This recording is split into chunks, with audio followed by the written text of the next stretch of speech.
Boa noite, pessoal. Aula síncrona com os alunos do curso técnico em informática EAD, do campus de Três Corações. Aula da disciplina de programação Web 2, né? Estamos aí no dia 13 de março de 2024. Sejam todos muito bem-vindos aí. Anne, a Cindy, né? E também o Franklin. Bem-vindo, pessoal. Obrigado aí pela presença de vocês, né? Eu vou fazer um overview aqui rapidinho, né? Deixa eu entrar. Então, tá vendo aí? Beleza. Nós estamos na última semana da nossa disciplina.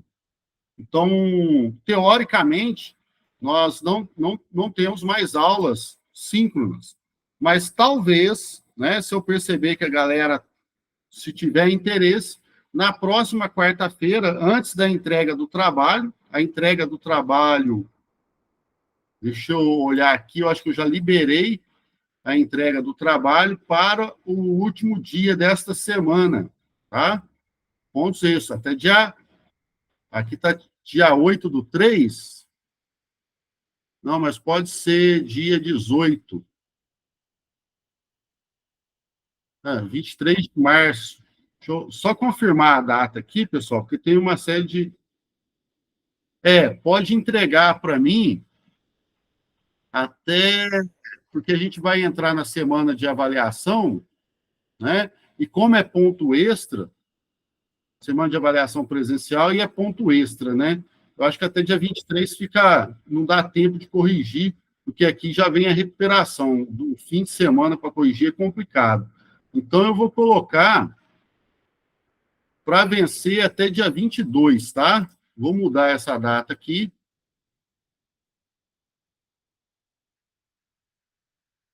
Vou ativar o modo de edição. Oi, Sandy, pode falar enquanto eu estou ajustando. Professor, a gente vai, em teoria, terminar o módulo 1, né, que corresponde ao primeiro semestre do curso. A gente vai ter um hiato entre as aulas? Não tem, não. Porque vocês já tiveram as férias, né? Eu até não sou contra, não, sabe? Mas por questões de tempo, infelizmente, não tem jeito. A gente termina o módulo 1, tá? E faça o conselho de classe, começa o módulo 2, já no meio, e no meio do módulo 2 a gente faz o conselho de classe e exclui os alunos que não têm condições mais também de participar, tá? Então, está de acordo com o calendário, viu? Nosso calendário lá, toda disciplina, eu coloco o calendário para vocês irem acompanhando. Então, eu vou colocar aqui, pessoal, até dia 22/3.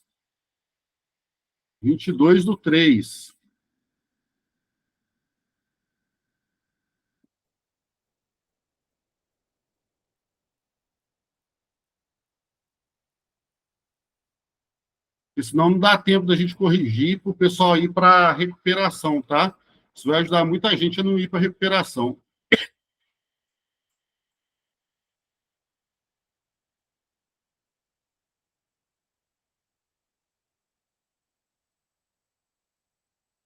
Essa é a última parte, usando o Require Once, né? Dando continuidade ao projeto. Tem 2 vídeos aí do projeto. Tá? Então, ó, o projeto vai até dia 22, mas o questionário avaliativo só até dia 18, tá, pessoal? Por favor, não... Se alguém tiver lá no grupo dos alunos, falam que eu mudei, dei um prazinho aí até dia 22/3 para a tarefa do ponto extra. E eu acho que é onde aprende, né, Sandy? Se você fez o trabalho, você sabe que ali você realmente aprende, né? É praticando que você aprende.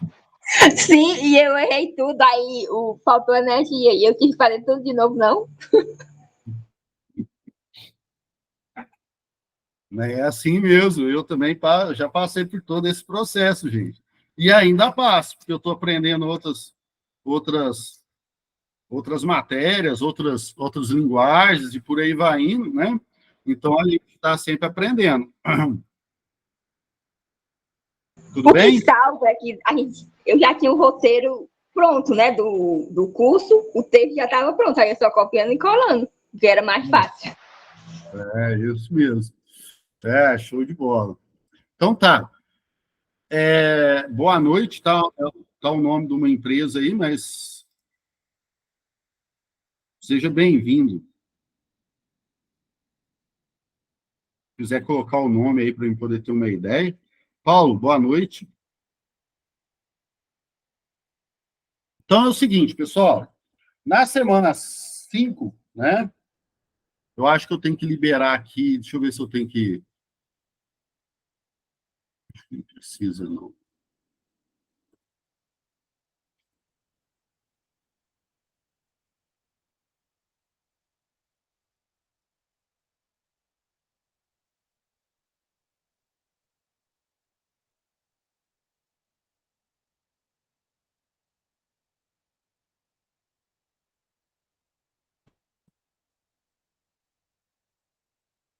Ih, bugou o sistema. Peraí.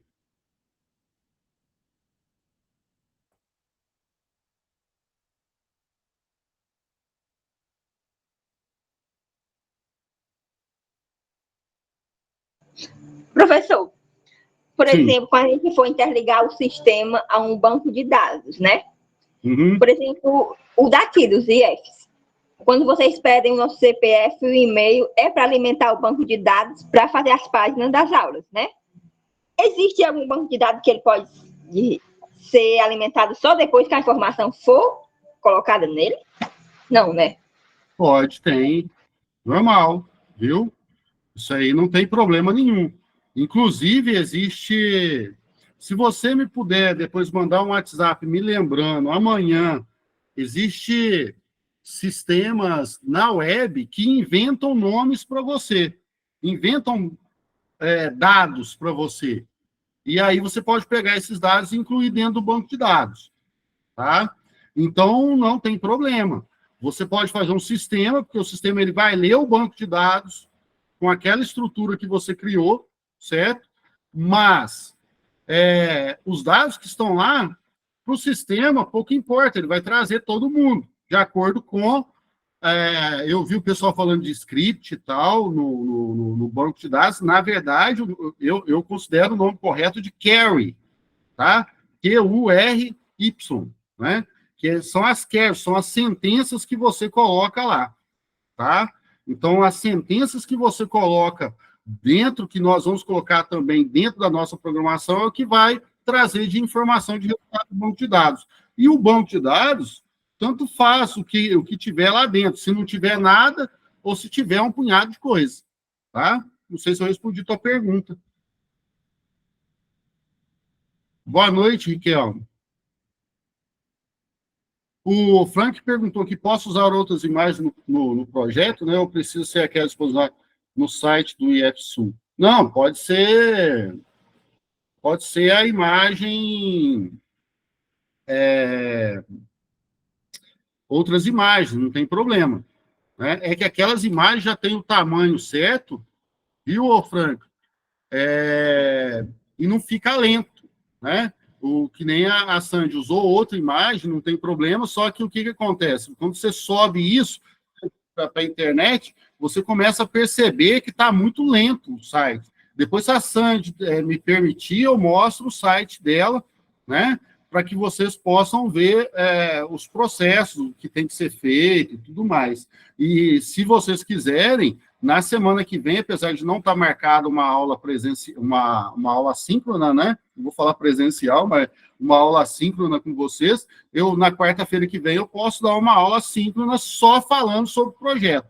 E talvez, inclusive, fazendo o projeto aqui, que dá tempo. Em 1 hora, dá tempo de você fazer o projeto, tá? Assim, para eu fazer o projeto, porque eu já conheço o sistema, né? Mas para vocês, eu sei que vocês vão gastar um pouco mais de tempo. Beleza. Então, pessoal, na semana 5, era só um questionário, então foi bem tranquilo, é uma informação teórica, eu sei disso. A parte prática da disciplina é o projeto, realmente, né? E é muito importante que vocês façam o projeto. Então, foi coisa mais teórica, onde nós vimos a questão de cookies e de sessões. Quem tiver alguma dúvida pode assistir não só as aulas que estão aqui, mas também as aulas que eu posto da aula síncrona, que eu expliquei na semana passada. Falamos sobre criptografia e, agora, nessa semana, são assuntos importantes, tá? Como questão de arquivos, de e-mails e programação orientada a objeto, tá? Nas minhas aulas, eu vou começar pelo POO, né, Programação Orientada a Objeto, que é o mais falado. Se vocês prestarem atenção, eu programo de forma estruturada, tá? Por quê? O processo de aprendizagem, eu considero mais importante você aprender de forma estruturada e depois que você teve ideia de como que é o processo de programação estruturada, você começa a entrar no processo de programação orientada a objeto, onde você vai simplificar todo aquele processo de desenvolvimento, tá? Isso sem utilizar framework. Se você estiver usando um framework, que vocês vão ver lá com o professor Carlos, na última disciplina do curso, parece, tá? Que é uma disciplina chamada de Frameworks e Design Patterns, vocês vão perceber que o próprio framework, ele já é totalmente orientado a objetos. Então, por isso que eu trabalho com a opção bem de estrutura, para que quando você vá para um framework, você entenda perfeitamente o que o framework está desenvolvendo, tá bom? Aí depois a gente fala sobre arquivos e e-mails, né? Tem a parte de arquivos parte 1, arquivos parte 2 aqui, e aqui eu falando sobre e-mails e programação orientada a objeto. Aqui está o material didático, separado por documentos em PDF e material online. Vamos abrir o material online. Sexta etapa. Vamos voltar, já que eu estou falando de POO, né? Vamos começar de trás para frente. Então, se vocês forem fazer uma disciplina ou uma graduação, alguma coisa assim, vocês vão ter a disciplina de programação orientada a objetos. Muitas das vezes ela é ensinada com linguagem Java, mas não necessariamente a linguagem Java é só ela que é orientada a objeto. Diversas linguagens são orientadas a objeto, inclusive a linguagem PHP, tá bom? Então, PHP também é uma linguagem orientada a objeto. Ela utiliza de classes depois, né, classes de criação e por aí vai indo, mas para o entendimento, né, de forma mais acadêmica, a gente considera que se a gente passar de forma estruturada e depois através dos frameworks que vão simplificar isso que a gente está vendo agora, porque a última disciplina, vocês vão gostar muito, vocês vão falar assim, poxa, mas o Rogério gastou 2 semanas para poder ensinar a, sei lá, salvar no banco de dados. Aqui com o Laravel eu dou um comandinho aqui, ele já cria toda a estrutura para mim. É assim que funciona. Mas você tem que entender o que está ocorrendo por detrás. Né? Por isso que a gente está vendo essa estrutura em PHP. Tá bom? Então, quando a gente trabalha com programação orientada ao objeto, vocês vão ver que a gente cria, né, uma classe, e uma classe ela é separada por atributos e por métodos, tá? Atributos e métodos. Inclusive, eu acho que nesse material didático mesmo, eu faço uma distinção entre método e funções.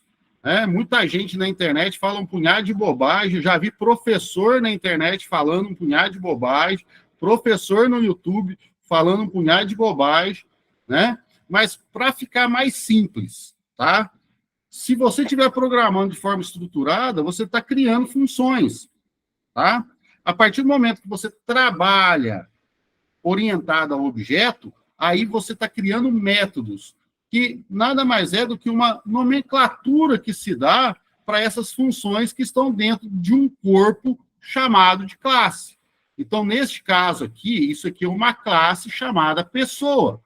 E essa classe ela possui dois atributos, o atributo nome e o atributo idade. Dois atributos. Lembrando que esses atributos têm que bater com os atributos que estão no banco de dados, que você vai salvar na base de dados. Tá? E a partir daí você tem, dentro da orientação ao objeto, os métodos. E os métodos, eles utilizam do quê? De uma função. Estão vendo que eu tenho aqui um function? É uma função. Só que eu tenho que chamar de método porque eu estou programando de forma o quê? Orientada a objetos.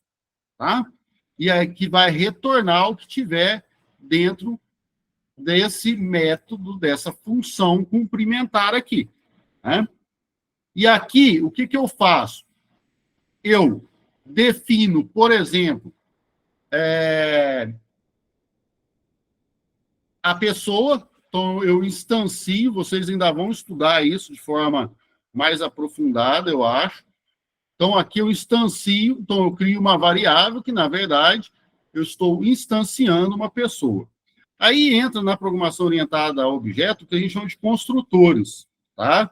E dentro dessa classe aqui, eu não preciso definir, mas existe uma função chamada construtor.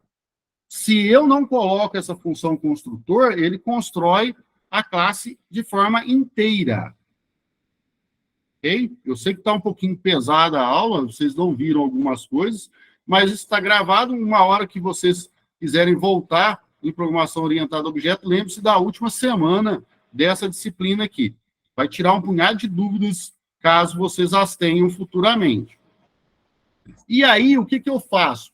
Aqui eu já utilizo de um outro atributo que nós vimos, bem aqui no comecinho, acho que aqui na primeira etapa, deixa eu ver aqui os operadores. Vamos dar um Ctrl F. Tá vendo? Ó? É chamado de operador de escopo. Né? O que ele faz? São usados para acessar variáveis em diferentes escopos. Né? Exemplos incluem o operador de classes, dois pontos, e o operador de escopos de objeto. Então, nesse caso aqui, reparem que é um operador de objeto. Tá? Porque eu instanciei e criei esse objeto. Tá aqui. Existe também o de classe. A gente vai ver futuramente. Então, o que eu faço? O que tiver dentro de né, eu defino aqui nome e jogo para pessoa, idade, jogo para pessoa. E aqui, em pessoa, eu também executo a função, isso é uma função, né, entre aspas, uma função que, na verdade, como a gente está trabalhando com orientação a objeto, vira um método, o método de cumprimentar, certo? Então, o que ele vai falar? Ele vai retornar o seguinte: olá, meu nome vai imprimir o nome da pessoa, este nome, e tenho tantas idades. Ah, isso aí é um exemplo bem simples de programação orientada a objeto. Porém, quando a gente fala de programação orientada a objeto, pra vocês terem ideia, na graduação é uma disciplina só disso. Aqui eu estou dando uma aula. Então, estou vendo bem por cima. Nós temos aí, dentro, conceitos como herança, polimorfismo, encapsulamento e outros conceitos dentro da POO. E eu coloco o seguinte: a programação orientada a objetos em PHP permite criar código mais organizado, reutilizável e escalável. Então, tem que procurar entender o que vem a ser isso. Organizado. Não que a programação estruturada não seja organizada, você pode organizar. Né? A forma de programação estruturada você pode organizar perfeitamente. Reutilizável é que você pode aproveitar de um determinado código em outro código. Então, essa é uma grande vantagem de POO. E escalável significa que a manutenção também vai ficar mais fácil. Então, eu posso vamos imaginar, de uma forma bem simples, eu tinha 3 atributos, agora eu tenho 8 atributos para ser colocado. Então, é mais fácil, né? Eu posso escalar, né? Aumentar a capacidade do meu sistema de acordo com as necessidades que eu tenho, sem precisar ficar mexendo em muitos lugares. Tá bom? Mas, como eu disse, né, eu aconselho primeiro a trabalhar de forma estruturada antes de partir para a orientação a objetos. Então, na verdade, o que eu estou tentando passar aqui é, olha, pessoal, vocês têm a programação estruturada. Nós estamos programando de forma estruturada, vocês estão criando lá o site de forma estruturada, mas nós temos uma forma de desenvolver e de programar chamada orientada a objetos, que, de certa maneira, entre aspas, vai te ajudar a melhorar a organização do seu site, a melhorar a reutilização e a melhorar a escalabilidade do mesmo. Tá? Dúvidas aqui em POO, pessoal? Alguém quer fazer alguma pergunta para que eu possa passar para o outro assunto? Pode passar primeiro, professor. Beleza, show. Vamos aqui para envio de e-mails.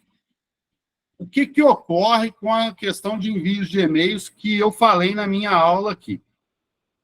É muito difícil criarmos, não vou dizer que é difícil, tá? Porque não existe dificuldade dentro do processo, né, dentro da informática. O que a gente vê é horas de aprendizagem, né? A escala de aprendizagem. Então, tem coisas que você aprende mais rápido, tem coisas que você aprende de forma... Você demora um pouco mais para poder aprender aquela informação, mas não tem nada assim que seja tão difícil. De qualquer maneira, existe um problema, né? Que a gente teria que criar um servidor web dentro de uma máquina individual de vocês, né? E aí pode dar algum problema. Eu não fiz o teste do sistema de e-mail dentro do Replit. Se alguém quiser, né, e depois passar para que eu possa analisar e olhar o código e tudo mais, talvez lá dentro do Replit, mas não localmente no seu computador, você consiga executar esse processo de envio de dados, tá? E, na verdade, é um comando que você dá, que você parte na premissa que você vai enviar aquela informação para alguém, né? Um e-mail para alguém, um exemplo, né? Vamos pegar um exemplo mais claro para vocês entenderem aqui, né? Eu tenho aqui um determinado site e todo site que vocês encontrarem, né, vai ter aí o Fale Conosco, né? Está aqui, ó, o contato, aqui, né, na verdade, tem um contato, onde estamos, seja membro. Eu acho que até tirei o Fale Conosco.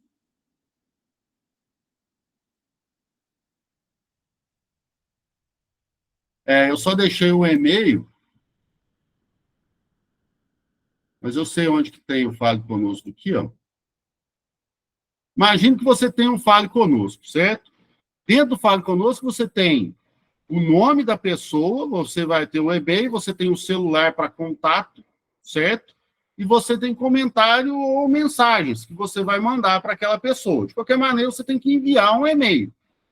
Então, como que é a estrutura de e-mail? Eu já deixo mais ou menos aqui falando, né, que nós vamos precisar de bibliotecas que nos auxiliem, né? Que são essas bibliotecas? São programas na linguagem PHP mesmo, que foi desenvolvido por uma série, por uma comunidade, que é validado, vamos colocar, e ele pega essas informações e valida essas informações e transmite essa informação por formato, por exemplo, SMTP, né? Diferente, se a gente olhar aqui, o protocolo nosso é protocolo HTTPS, ou HTTP, né? De internet. No caso, quando a gente trabalha com e-mail, ele vai trabalhar com um protocolo chamado SMTP, né? E quando você trabalha com envio de arquivos para servidores, principalmente, a gente trabalha com um protocolo chamado FTP, né? Então, são esses os protocolos que utilizamos, os principais protocolos que utilizamos dentro do desenvolvimento web. Alguns a gente ainda vai olhar. No caso, olha só, eu tenho aqui a biblioteca Mail, tenho a biblioteca SMTP, bibliotecas externas, como PHP Mailer, eu acho que eu estou usando esse aqui, o PHP Mailer, vou só confirmar com vocês, validação e endereço de e-mail. Eu vou pedir para abrir o meu Visual Studio aqui, para mostrar o código, né, do que aconteceria quando a pessoa clicasse no botão enviar, porque, na verdade, eu tenho um Fale Conosco que, apesar de ter extensão PHP, tem muito pouco código em PHP, tá? Mas, assim, a questão do envio que a gente já viu em outros lugares. Deixa eu abrir aqui.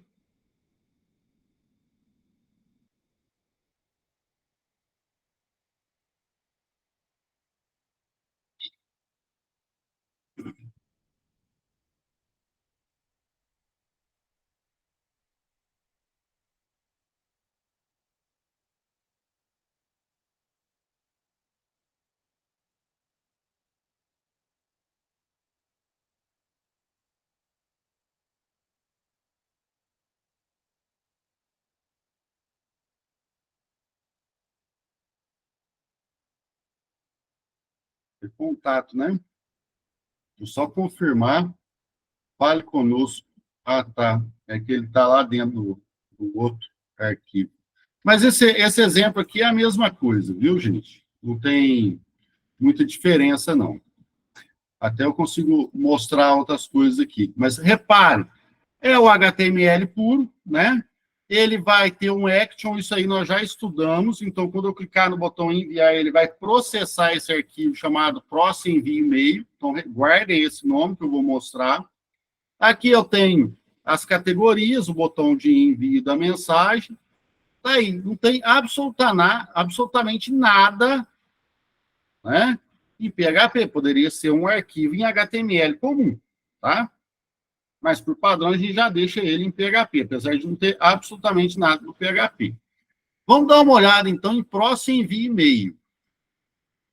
Quando a gente vem aqui em processamento do envio do e-mail, ele começa com HTML também, certo? Ele vai dar uma mensagem lá, e aí eu vou com a opção do PHP. Isso daqui a gente vai aprender lá na próxima disciplina. É uma das primeiras coisas que eu vou fazer o teste, né?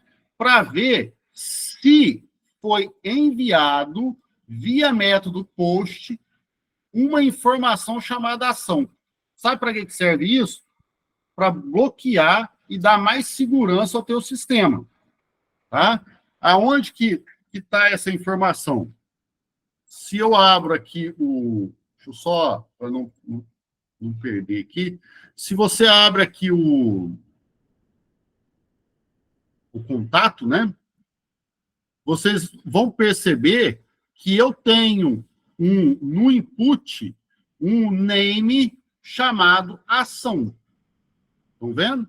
Todos eles são nomeados. Nome, e-mail e ação. Todos os inputs, né? O textiária também, ó, tem um name com um determinado nome que você dá. Como eu estou mandando via método post, certo? Ó, enviando via método post. Lembra que a gente falou do método post, método get?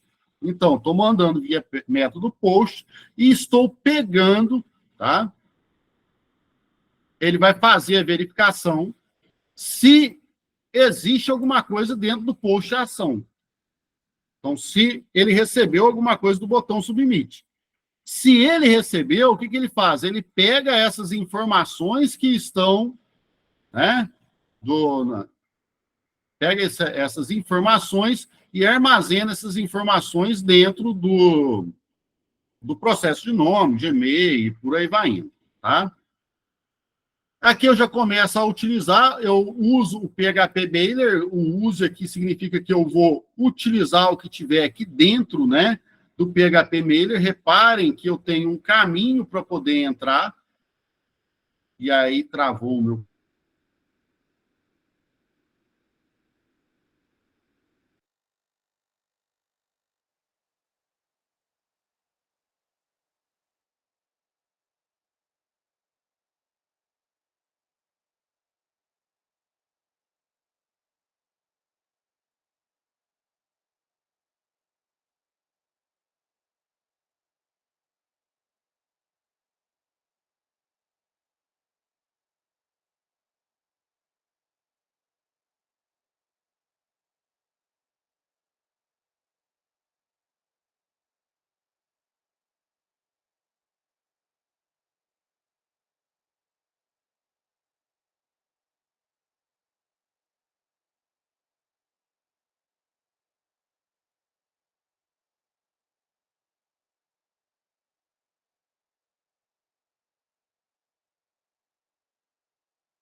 Pessoal, estão me ouvindo? Me perdoem aí, mas o computador esquentou muito aqui e entrou em modo de hibernação. Mas consegui voltar rápido. Vou voltar a apresentar. Vou trocar esse notebook. Calor aqui também em Minas está pesado, gente.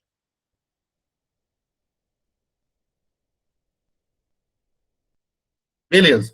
Então, voltando, não sei aonde que parou, mas esse use aqui, ele entra dentro de uma área chamada PHP Mailer e carrega essas informações do PHP Mailer. Além do que eu estou colocando lá, que é o requer once, que eu estou passando para vocês. Vejam que eu pego aqui, eu estou requerendo, né, a abertura desses arquivos que estão aqui, ó. A partir daí, eu trabalho criando uma instância, aqui é orientada a objeto, tá? Esses códigos vocês vão receber futuramente, e eu faço um teste, né? Se tem algum erro ou não, né?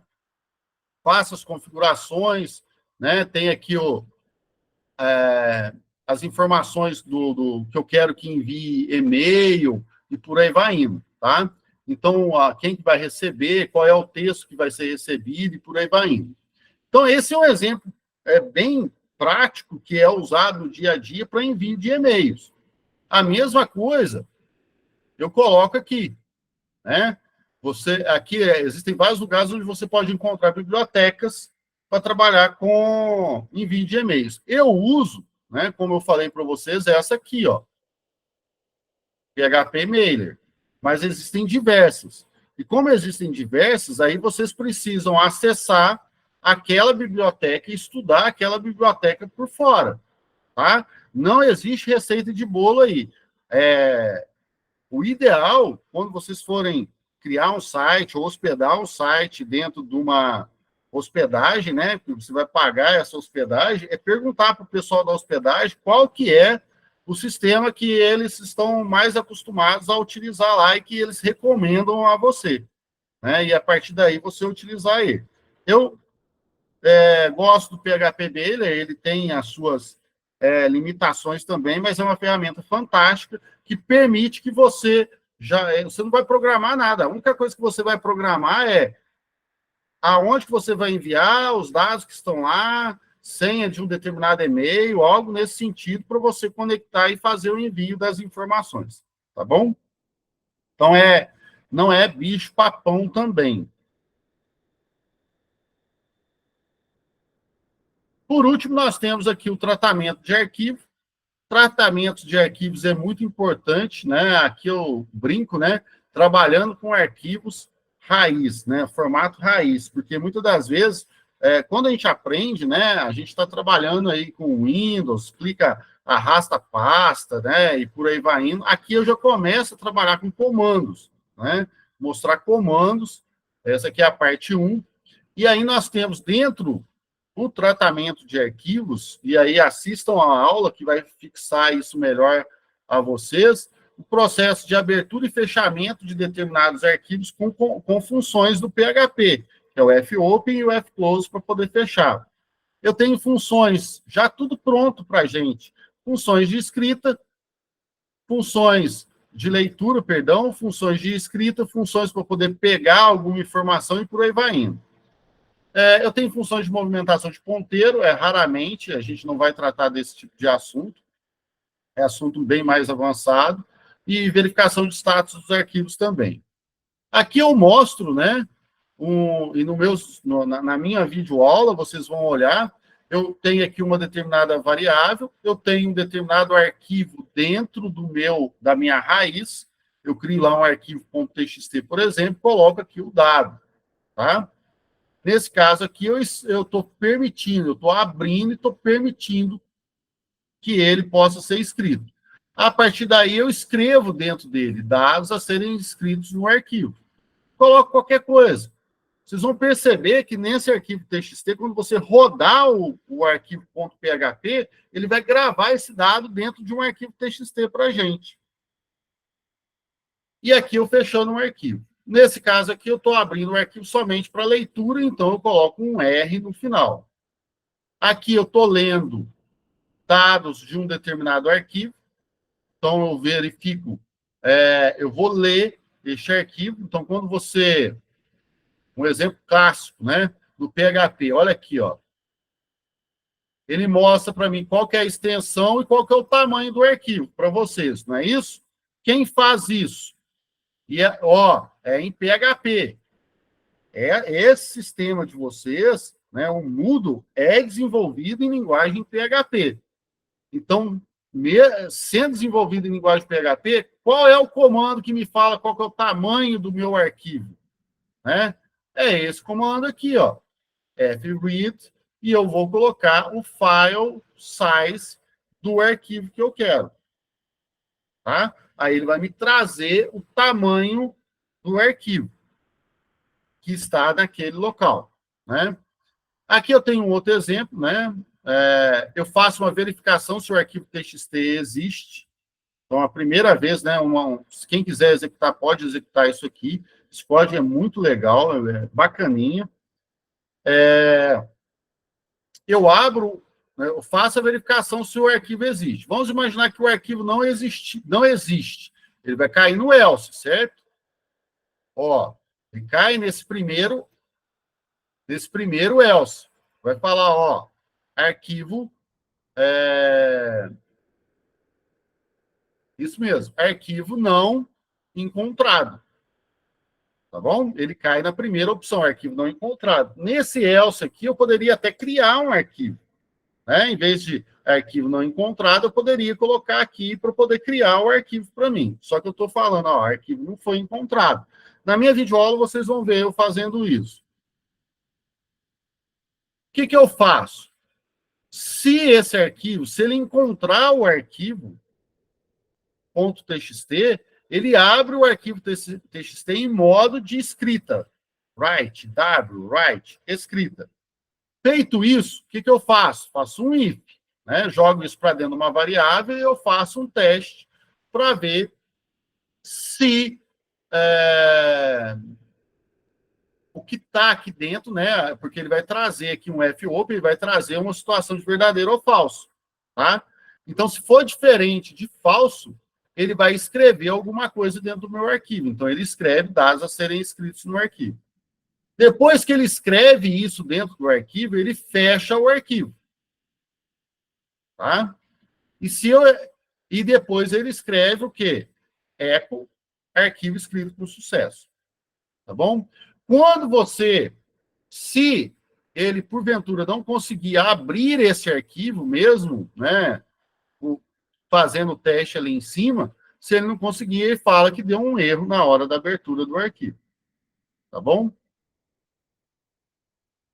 Dê uma olhada nisso daqui, muita coisa eu já expliquei, né? Fclose, write, fopen, de abertura, verificação se os arquivos... Eu acho que tem aqui embaixo. Ah, tá, aqui, ó.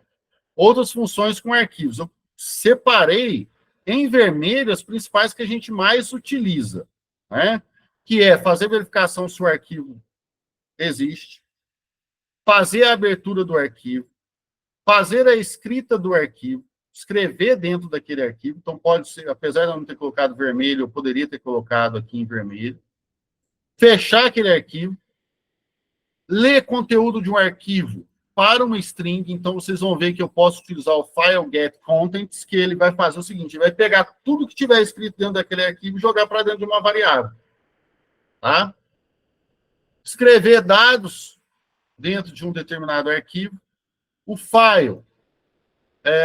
ler o conteúdo de um arquivo para um array é o mais usado. File time, ele vai retornar a hora que o arquivo foi acessado pela última vez. Aqui a data da última vez que o arquivo foi modificado. Retorna a data da última vez que o arquivo foi modificado. Tá?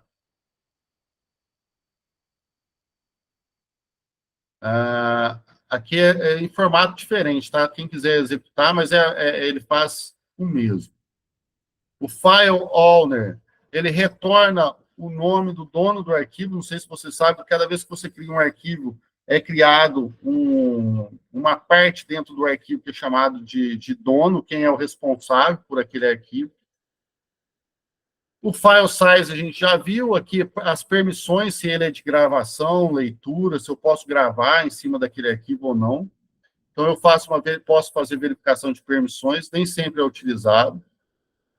Aqui, eu faço uma verificação para ver se ele está dentro de um determinado diretório, né?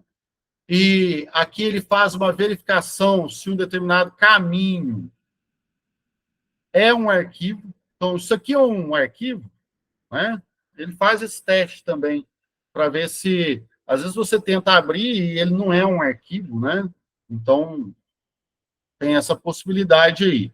Se eu posso escrever naquele arquivo ou no diretório, né? Se eu posso, se é legível. Legível, na verdade, a tradução não ficou muito legal, mas se eu posso ler aquele arquivo, né? Se o arquivo foi enviado por método HTTP POST, então eu posso usar isso daqui caso eu queira enviar arquivos também. Aqui, para a escrita de documento. Então, verifique se o arquivo ou diretório é gravado.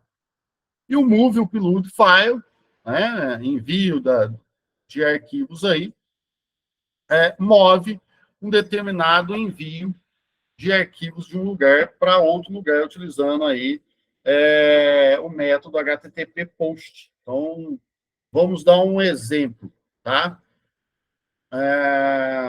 Você muda a sua imagem dentro de um sistema. Eu, na verdade, estou utilizando a opção de Move. Vou pegar um outro exemplo aqui.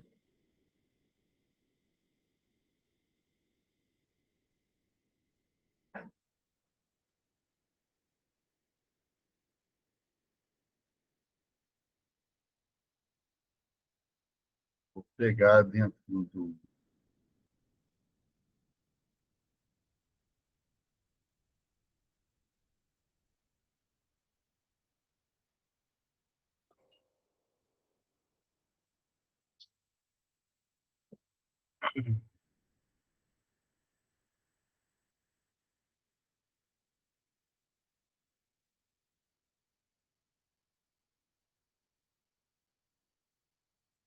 Isso aqui são muitos e-mails, tá? É um sistema grande. Vocês não vão fazer sistema desse tamanho, não.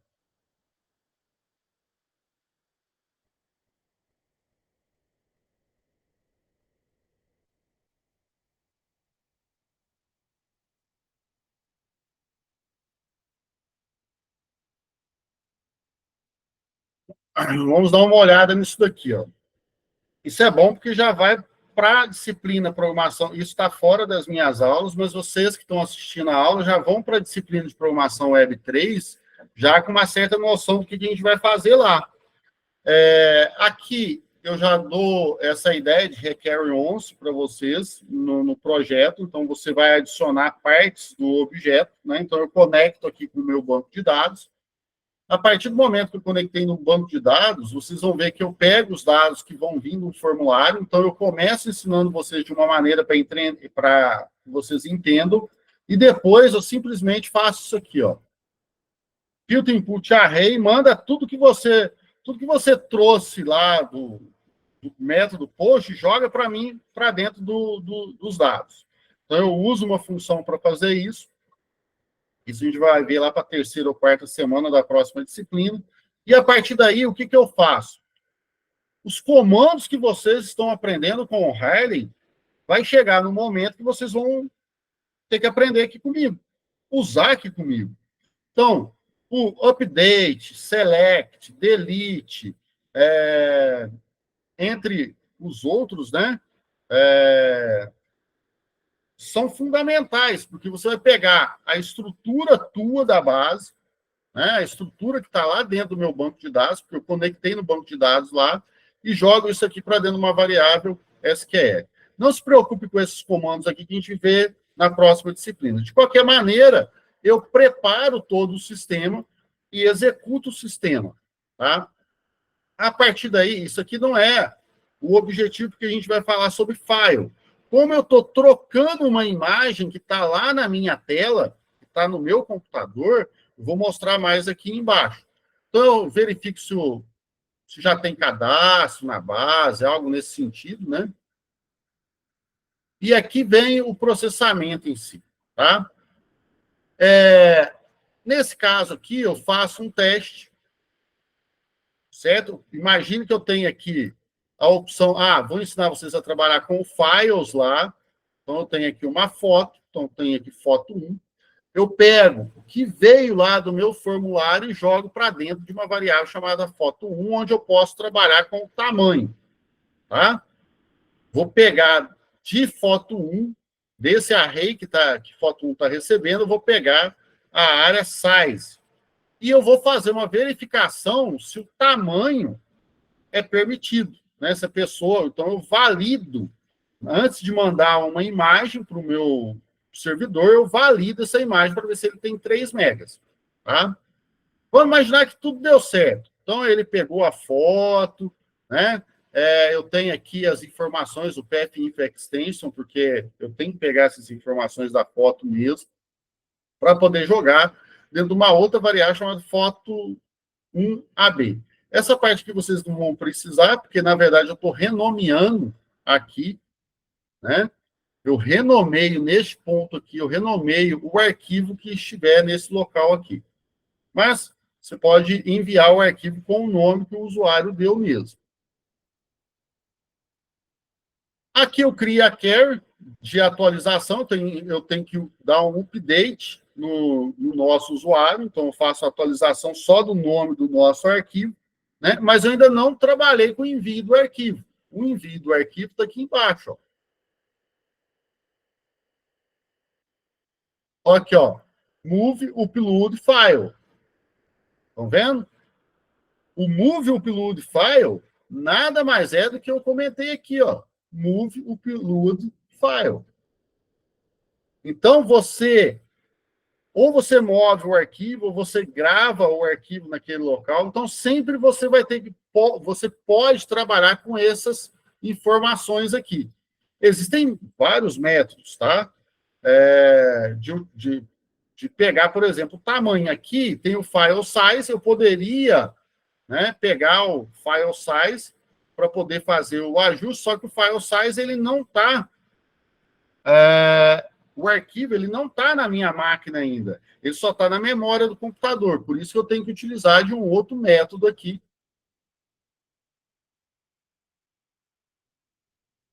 Que é esse aqui, ó.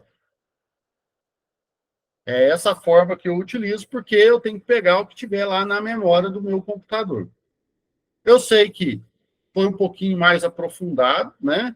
Essa parte de arquivos. Aconselho vocês a praticarem, fazerem a minha aula, não tem problema, executem mesmo para o aprendizado. Tem muita coisa aqui, tem outro exemplo, né? Tem vários exemplos que eu deixo.